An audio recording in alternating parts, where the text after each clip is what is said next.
Olá a todos.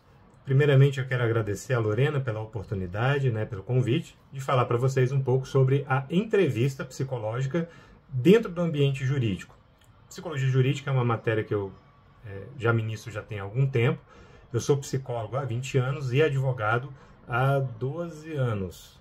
11, 12 anos. Matemática não é, evidentemente, o meu forte.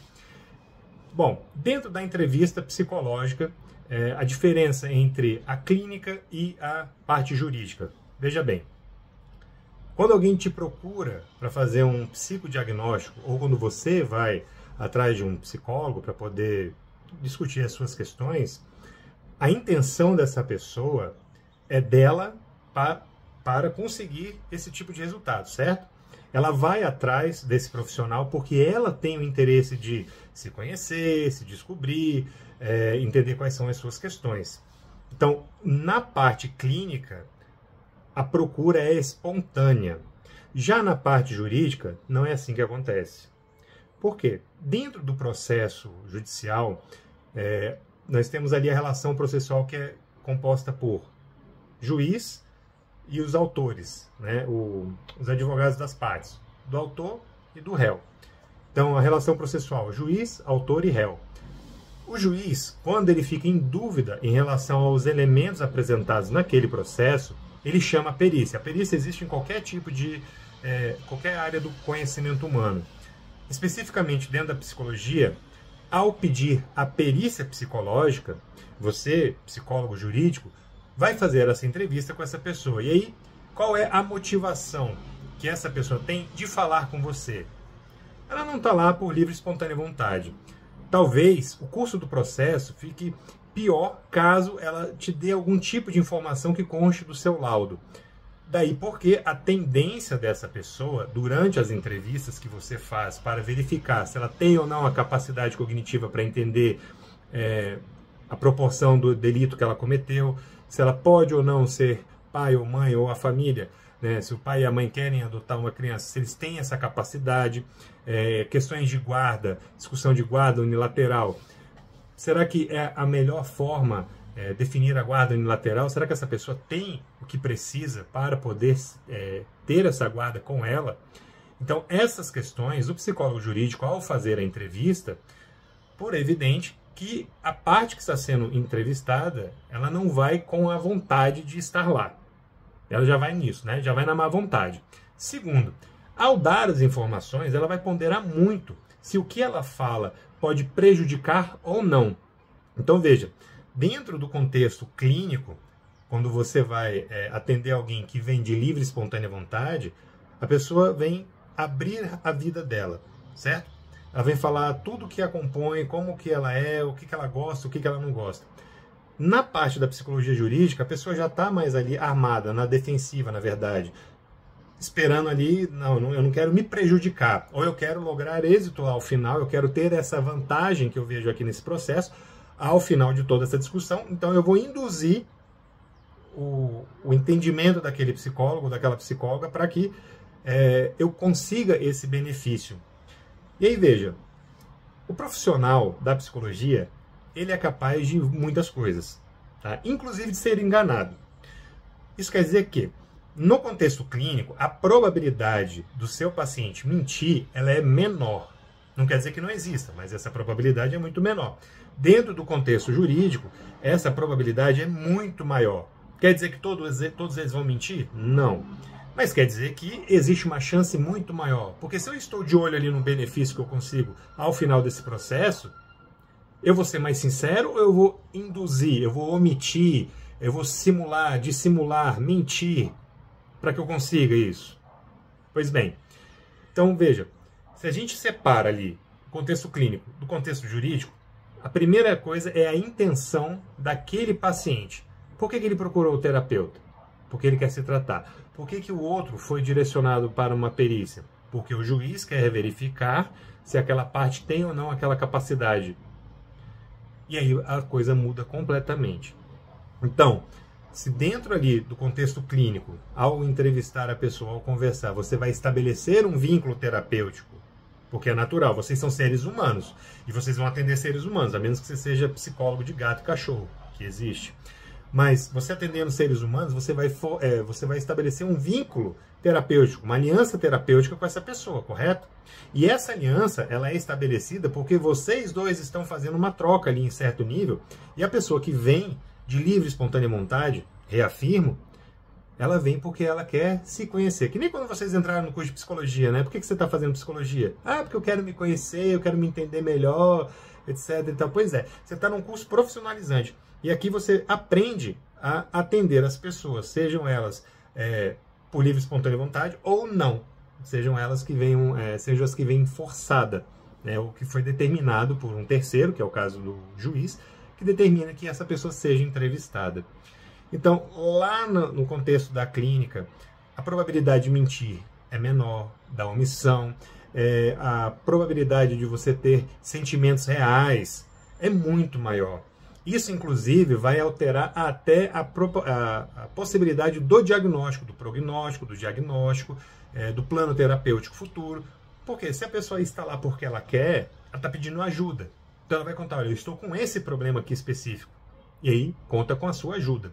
Você vai fazer tudo o que lhe é possível, beleza, você faz, e vocês continuam essa relação ao longo do tempo. Por quanto tempo? Por quanto tempo for necessário, por quanto tempo ela puder pagar, por quanto tempo você puder atender, e por aí vai. Dentro do contexto jurídico, vamos lá. Vários elementos diferentes da clínica. Eu não estou aqui porque eu quero, então eu vou mentir. A probabilidade é essa. Eu quero esse benefício lá no final do processo. Eu quero evitar um tipo de punição após essas entrevistas.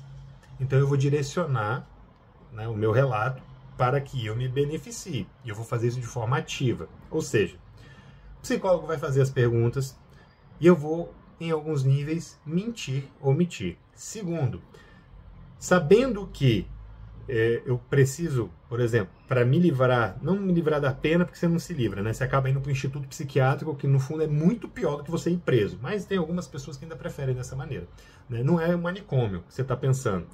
Instituto psiquiátrico é tipo manicômio, mas não é um manicômio, tá? Mas você imagina só um instituto psiquiátrico onde a pessoa vai lá ser cuidada por psiquiatras. Aí tem medicação, tem às vezes um local ali para contenção dessa pessoa, enfim. Então, dentro do contexto jurídico, fazendo a entrevista, a parte que está sendo entrevistada, ela pode ler no Google, né? Você vê qualquer coisa lá no Google.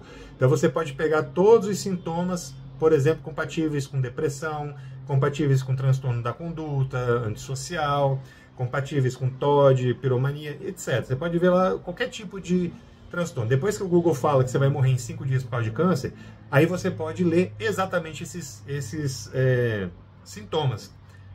E o que o entrevistado faz? Ele começa a agir como se ele realmente tivesse aquilo. Existem 3 níveis, né, dentro ali da simulação. Na pré-simulação, a pessoa até tenta fazer ali um pouco do tipo que ela leu. Ah, eu quero passar que eu sou uma pessoa muito triste com a vida, eu não gosto de nada, eu quero passar que eu tenho depressão. Então eu vou simular uma depressão aqui.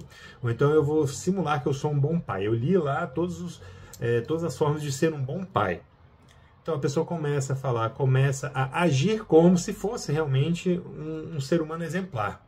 Só que eventualmente ela não vai manter essa mentira por muito tempo, né? E aí você também já pode pegar ali no nível intermediário dessa simulação.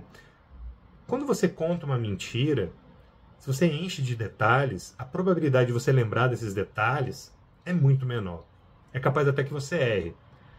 Quantas vezes você já não foi pego na mentira? Você mesmo foi pego na mentira porque estava contando uma história, colocou alguns detalhes, depois quando você estava contando isso para outra pessoa, você esqueceu desses detalhes e quem estava lá na primeira vez te perguntou, ué, e não era diferente que você me falou assim, assim, assado? Aí você, pois é. Tipo aquela pessoa que vem mancando da perna direita, né? Aí vai embora mancando da perna esquerda. Ela esqueceu qual era a perna que estava ruim.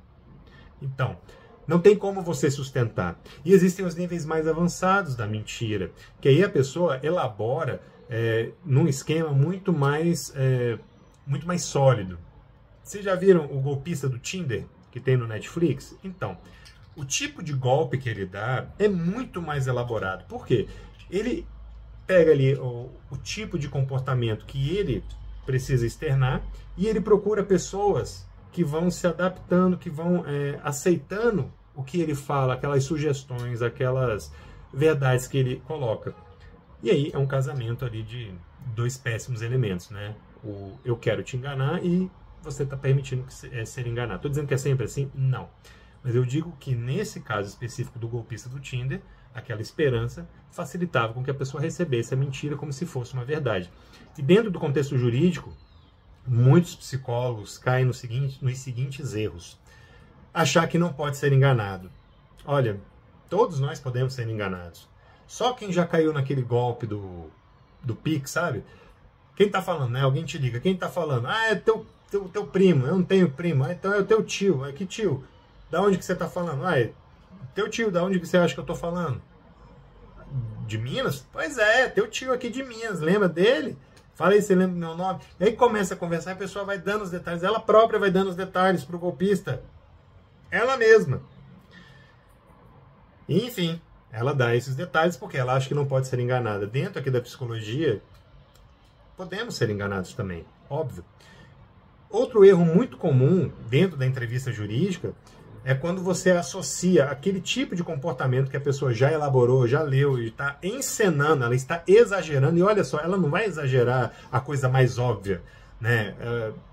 Trazendo um exemplo mais básico, a pessoa quer simular uma depressão. Ela não vai falar coisas sutis do tipo, nossa, minha vontade era só de ficar em casa mesmo, né? Eu queria ficar mais tempo, sei lá, jogando um videogame por causa das memórias afetivas, ou então eu queria passar mais tempo em algum lugar, sabe? Ela não vai dar esse tipo de sinal. Ela vai no mais espalhafatoso. Eu não quero sair da cama nem tomar banho todos os dias. É assim que eu funciono. Aí você olha para a pessoa, entra também a questão da congruência, você olha para a pessoa, tá toda arrumada, né? Tá tudo bem, não tô arrumado, né? Mas o cabelo tá mais ou menos, né? Não tá bagunçado, porque também não tem muito cabelo. E a barba tá meio ok, certo? Camiseta, tem um botãozinho apertado aqui. Se eu falasse para você, nossa, tô numa depressão aqui horrível, não consigo nem nada, não consigo nem sair da cama. Mas você tá me vendo arrumado. Então, assim, é congruente? É um padrão isso daí? Aí veja, não é uma coisa necessária, não é uma coisa necessária, não, desculpe, não é uma coisa que seja sempre assim, ferro e fogo, tem que ser dessa forma. Não. Mas são os elementos que vão aparecendo que você vai julgando. E como é que você julga? Já ouviu falar num polígrafo? Você já ouviu falar no polígrafo? Sim ou não? Aquele lá, o detector de mentiras? Sim ou não? Obrigado para você que respondeu sim para um vídeo em que está só gravado, né? Eu não sei nem se respondeu sim ou não, mas obrigado. Então, olha, o polígrafo ele precisa ser calibrado antes de você começar a fazer as perguntas para o sujeito, certo? Você vai fazer algumas perguntas do tipo qual é o seu nome, onde que você mora, você gosta de chocolate ou não, só para você calibrar aquela máquina, para a partir dos sintomas não, da forma como ele respira, como ele se mexe, como ele olha ali e tal, sabe? Se está suando ou não está suando, batimento cardíaco, acelerou ou não, tudo isso vai contar para o polígrafo detectar se houve alteração ou não, porque ele não fala que a pessoa está mentindo, né? Não tem lá, eu tô te vendo mentindo aqui. Não, o que ele vê são as alterações corporais, porque quando você vai mentir, é natural que você fique mais ansioso, mais, ai meu Deus do céu, será que eu vou dar conta? Será que eu vou conseguir falar? Será que eu vou conseguir manter essa mentira? Mais difícil do que você mentir é manter essa mentira. Lembre-se. Lembre-se não, né? Não quero que você minta. Mas veja, o polígrafo ele é calibrado antes. E você, psicólogo jurídico, o que você faz antes? Você vai calibrar também o seu polígrafo interno. Quando você está diante ali daquela pessoa, não está nem aí para você, certo? No âmbito jurídico. Ela não queria estar ali. Ela está sendo investigada, né, por você. Você vai calibrar o seu polígrafo. Como? Do que você gosta? De onde que você veio? Como é que é a sua vida? Me fala a sua rotina. Ele vai falando as coisas mais triviais. E aí você volta algumas dessas perguntas. Mas do que você gosta de fazer? Eu gosto de, sei lá, eu gosto de tocar guitarra. Aí você fala, mas você falou que você gostava de tocar violão. Violão, guitarra, eu gosto de tocar esses dois. Aí lá no final da entrevista você pergunta de novo, mas tá aí, o que você faz pra ser divertido? O que você gosta de fazer? Eu adoro tocar um violão, tocar uma guitarra. Pronto. Você reparou como é que ele falou isso? É muito importante que enquanto você entrevista, você fique ali, ó, de olhos muito atentos. Por quê? todo o corpo daquela pessoa comunica. Absolutamente tudo. Então, se ela tiver ali já, né? Ah, não queria estar aqui, né? Putz, que porra ter que estar aqui. Então, eu já tenho uma postura aqui que eu não quero estar nesse lugar. Entendeu? Agora, por outro lado, se eu estou mais... Sim, pois é, então, tudo bem, como vai? Se eu estou mais aberto ali, então eu estou aqui, afim, né? Se eu estou meio perdido, assim, cara, eu tô pensando aqui no que eu vou falar, no que eu não vou falar, porque eu tenho que... Não sei, eu tenho que te enrolar. Né? A verdade é essa, tem que te enrolar para poder me dar bem nesse processo. E aí você vai começar a calibrar o seu polígrafo. Na entrevista clínica, lá na psicologia, na entrevista clínica, que você faz em consultório, por exemplo, ou pela internet, dá para você fazer também. Volta. No atendimento da psicologia clínica, que você faz ou presencial ou pela internet, melhor dizendo, é possível que você veja ali as microexpressões do sujeito, mas você não fica tão ligado nelas, porque elas não são tão importantes para você quanto na perícia judicial. Mas é óbvio, você está ali conversando com a pessoa, e aí, mas você gosta então de tocar guitarra? A pessoa, eu adoro tocar guitarra. Eu fiz um micro sorriso. Um micro não, né? Foi maior. Então quando a pessoa fala, nossa, eu adoro comer churrasco, mas eu não gosto de comer tal coisa. Pronto, essas microexpressões que você vai vendo, aí, se a pessoa for mais, que gesticula mais, tiver uma expressão maior, né? Tipo eu tenho muitas expressões e gesticulo bastante, acho que vocês já perceberam. Então é mais fácil extrair de mim a verdade do que a pessoa que tem a poker face. Ei, o que você gosta? Nossa, eu adoro comer churrasco. E o que você não gosta? Não gosto nem um pouco de comer brócolis. Como é que você vai calibrar o seu polígrafo? Ela parece, né, igual. E aí, algumas técnicas que você pode ter ali na hora que você está calibrando, né? Assim, ponderadamente, né, meu filho? Você não vai simplesmente, no primeiro momento, já colocar elas em prática. Do tipo, quando você irrita o outro, isso também serve na clínica, tá? Eu faço muita comparação entre a psicologia clínica, a psicologia jurídica, a psicologia como um todo, até organizacional, escolar não, né? Que aí não dá no caso. A da saúde ou a hospitalar, você pode, né, em maior ou menor grau do tipo. Se você irrita o outro, é provável que você extraia a verdade.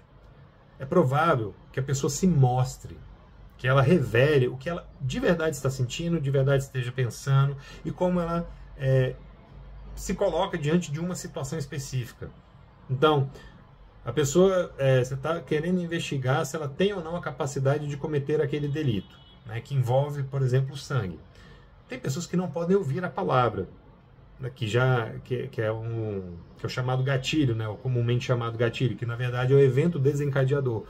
Então, quando você fala o sangue, a pessoa já fica, mas não gosto disso. Então, foi você que cometeu esse crime? Ah, fui eu mesmo. Porque tem muitos copiadores, né, que querem a fama, veja, né, até que nível chega o ser humano. Vocês já devem ter visto em vários filmes norte-americanos, que é o chamado copycat. Ele vai fazer o seguinte, ele vai tentar assumir a autoria de um crime. Aí você vai verificar se ele tem essa capacidade. Que você olha assim, cara, você é meio mirradinho para ter jogado a pessoa por cima de você, né? Mas ok. Aí você vai estar lá investigando e você fala, e aí como é que você fez ali na hora que saiu aquele tanto de sangue? Sangue? Começa a hesitar, você vê na expressão dela. Então essa hesitação na fala, ou então uma fala lenta, que não. Porque não é isso. Tá vendo? Eu tô pensando nas palavras que eu vou falar. Parece natural? Não. Se não parece natural, é porque não é natural. E tudo isso na psicologia jurídica conta durante a sua entrevista. Então você não pode ser soberbo a ponto de achar que ninguém vai te enganar, mas você também não pode ser tão humilde, erroneamente humilde, na verdade, a ponto de achar que você não pode aprender a detectar as mentiras, porque você pode, todo mundo pode. Se tem um ser humano que vai lá e consegue fazer, isso é uma prova de que todos nós podemos fazer também. Igual? Nem tanto. Eu posso correr a vida inteira, mas talvez eu nunca corra, desculpa, mas eu nunca vou correr tão rápido quanto o Usain Bolt, mas eu vou conseguir correr. Eu posso correr até a mesma distância, eu posso correr até pelo mesmo tempo que ele corre, pelo mesmo, né, tempo, não velocidade ali, né? 1 quilômetro em 2 segundos. Claro que não é isso, mas eu já falei que não sou bom em matemática. Mas nós podemos treinar para ser bons corredores. Agora, se vamos ser melhores ou piores, isso vai depender do nosso treino. E aí é óbvio que também chega numa limitação física, biológica, intelectual, que todos nós temos, isso é natural. Né? Ninguém vai fazer nada perfeito, porque não há como nós atingirmos a perfeição. Nós conseguimos atingir o muito bem feito, o ótimo, o excelente. Perfeito não. Né? E, assim, muitas vezes as pessoas não se esforçam e atingem lá o menos que o medíocre, né? O péssimo. Mas, enfim, voltando aqui para a entrevista. Todos esses elementos, a forma como ele gesticula, o que ele fala, como que ele se mexe, quando você fala, ei, seus pais, como é que... Ah, nossa, meus pais foram uma maravilha. Meu Deus do céu, como eu amava meus pais. O que isso te parece? Você nem me conhece. Mas o que te parece? Que eu realmente gosto deles? Então, as diferenças. Dentro ali da psicologia clínica, quando você está fazendo só uma clínica, talvez isso não seja o ponto central. Talvez isso só revele Só revele não, isso é uma linguagem adicional, é uma forma adicional daquela pessoa se expressar, e talvez com aquilo você se sinta mais próximo ou mais distante ali do seu objetivo com aquele paciente. Né? Do tipo, então, a gente não precisa falar, mas se você quiser falar da relação com os seus pais, não, isso eu não quero falar não. Vamos falar de outra coisa? No ambiente clínico, na psicologia jurídica. Como é que você era com os seus pais? Como é que eles te tratavam? Como é que você os tratava? Nossa, não quero falar sobre isso não. Eu entendo, eu sei que é difícil, mas eu preciso saber como você se relacionava com eles. Veja, você não está fazendo papel de investigador, do tipo Batman, né? Esse aí, o Batman, o melhor detetive, blá blá blá. Fala direito, Antônio. O Batman, o melhor detetive do mundo, ele vai fazer o trabalho dele. Mas a investigação, na prática, né, quem faz é a polícia. Você, psicólogo jurídico, você vai fazer a investigação que lhe cabe. Tá? Dentro ali do contexto, por exemplo, da guarda, para ver se aquele pai ele tem a capacidade. Eu vou verificar se ele pode ser, se ele tem a paciência, por exemplo, para cuidar de um filho mais novo, que vai precisar de mais cuidados, que vai precisar de mais atenção, de um auxílio maior na hora do banho, na hora da alimentação, enfim. Será que ele tem isso daí? E aí, olha que interessante. Dentro da psicologia jurídica, você pode ser contratado como perito ou como assistente técnico. O que os dois fazem? No fundo, a mesmíssima coisa, só que o perito vai fazer o laudo e o assistente técnico o parecer. Tá? É a resolução 6 de 2019, se não me engano, do CFP, que fala sobre os documentos psicológicos. E lá tem um começo, meio e fim, uma receitinha de bolo, tem toda uma instrução de como fazer esse documento. Então são 6 itens que você tem lá no laudo. Você vai só cumprir todos eles. E para você cumpri-los, você precisa perguntar o que o juiz quer saber. O juiz vai te dar as questões problema. Ele tem capacidade para entender, ele pode ser pai, enfim, qualquer coisa que seja, e você vai fazer as perguntas que são cabíveis para entender se aquela pessoa pode ou não responder pelos seus atos, se ele pode ou não ser um pai adotivo, se pode ter a guarda unilateral deferida a seu favor. E do outro lado, nós temos o assistente técnico, que, diferente da perícia, que quando você vai fazer uma perícia, você tem a tendência a faltar com a verdade para se beneficiar. Já o assistente técnico, quando vai entrevistar essa pessoa, ela tem ali uma vontade de se mostrar, né? De mostrar mais os itens positivos que ela tem para que consiga lá o bônus do processo, que seja a adoção, que seja a guarda. Então, o assistente técnico vai fazer as perguntas. Então, é um pouco diferente ali do laudo, porque o laudo, o periciado, ele vai estar muito mais arredio à entrevista. Na assistência técnica, quando você é assistente técnico, a probabilidade é que ele seja um pouco mais disponível para você. É uma probabilidade.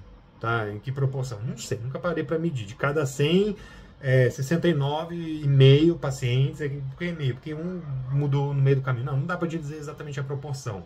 Tá? Não sei nem se tem esse tipo de dados. Eu acho que não. Talvez até tenha, não sei. Mas, você na assistência técnica, você vai entrevistar aquela pessoa que talvez ela esteja mais aberta. Agora, você contratado, tanto faz como perito ou como assistente, você não vai dar a sua visão pessoal. Nossa, eu acho que esse fulano aqui ele devia ser preso. Eu acho que esse fulano aqui não devia ficar com essas crianças. Eu acho isso tudo um absurdo.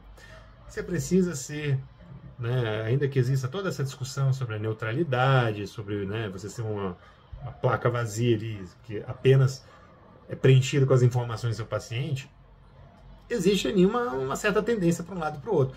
Mas com base no que você vê ali nas evidências, é que você vai emitir a sua opinião técnica, não é a opinião o que você acha, né? Quando eu, Antônio, estou falando como psicólogo ou como advogado, não é o que eu acho. Ah, eu acho que isso aqui é muito legal, eu gosto de vermelho, por isso que eu estou com a camiseta vermelha. Tem nada a ver com o que eu acho. Eu vou escrever com base no que eu percebi ao longo daquele processo, ao longo daquelas entrevistas. É isso que eu relato ali ao final dessas entrevistas. Tá? Não é, eu acho que talvez essa pessoa possa até ser pai. No entanto, não. Você vai dizer, e se eu não conseguir concluir nada, Antônio, o que eu ponho lá no final? Inconclusivo. Não consegui concluir, a inconclusão é um tipo de conclusão. Neste momento não foi possível determinar se fulano está ou não apto a ser pai. Ponto. Entendeu? Então, só para finalizar para vocês, né, que vocês já estão olhando o relógio aí há pelo menos 20 minutos, ela falou que iam ser só 10 minutos, mas é surpresa, quase 30 minutos. O psicólogo clínico, existe a vontade da pessoa em ser entrevistada, a relação é uma relação de confiança, uma abertura do diálogo, onde o terapeuta, às vezes, né, tem uma nova linha da psicologia que até fala um pouco sobre isso, de você falar coisas pessoais ali para o paciente, para até estabelecer um vínculo terapêutico maior, aliança terapêutica. Existe o processo de transferência, contra-transferência, se você for da psicanálise. Existe ali o processo da própria troca, a evolução do paciente, as tarefas que você passa, se for pelo TCC, ou então a pessoa começa a entender o sentido da vida e o significado do seu sofrimento, se for pela logoterapia. Beleza? Tudo isso é lá dentro da psicologia clínica. Dentro da jurídica, você não vai estabelecer uma aliança terapêutica, um vínculo direto com aquela pessoa, porque você está entrevistando, você quer chegar à verdade, você está investigando ao seu modo. Lembra que eu falei que você não é investigador, mas você está investigando ali dentro das questões que você pode, que só você tem essa capacidade. Por que só você? Porque você é psicólogo, você é psicóloga. E vocês têm essa capacidade. Então vocês conseguem detectar se fulano está mentindo ou não, se fulano está faltando com a verdade ou não. Você consegue até perceber se dentro de algumas das coisas que ele fala com raiva. Porque assim, o leigo até pode falar, nossa, ele está falando com raiva. Às vezes não, às vezes é uma dor. E como é que você vai saber? Porque você entrevistou ele antes para saber como que era a vida dele. E aí você calibrou seu polígrafo. Então se ele fala assim, de repente, é porque está lembrando de um episódio horrível, que ele teve, ai meu Deus, eu tive que me suportar todo, eu fechei aqui para não morder a língua, quase morri naquele dia.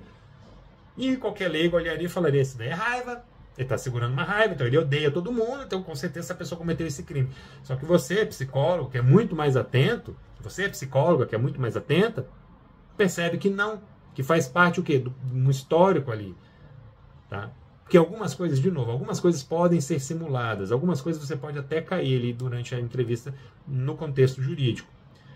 Porém, conforme você vai refinando a sua técnica, conforme você vai prestando atenção naquela pessoa, você vai conversando com ela, você vai vendo já se ela está, né, te direcionando para um lugar que não condiz com a verdade ou não, que é totalmente diferente lá da clínica. Existem pacientes que querem seduzir o terapeuta relatando diagnósticos completos. Existem. Eu já tive uma paciente assim que toda semana ela veio com um diagnóstico diferente do DSM-5. Toda semana.